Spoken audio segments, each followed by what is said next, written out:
Today I'm going to show you how to install OBS onto your computer.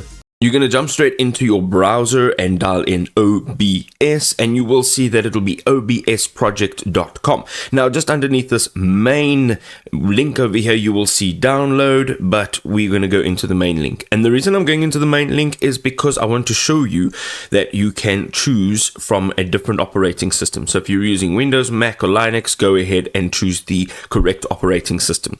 Now, the moment you've done that, you will see over here that it has started to download. It's 150 meg. Now, what you're going to essentially do is go through the install shield wizard that you would do with pretty much any other program that you are downloading on your system. So go ahead, agree to the terms and services, pick a location that the OBS files and the system is going to be located.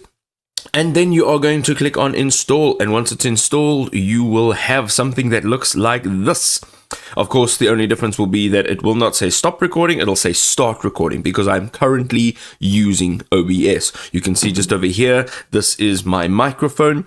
And if you want to learn how to set OBS up, you can go through our channel and find all of the relevant videos.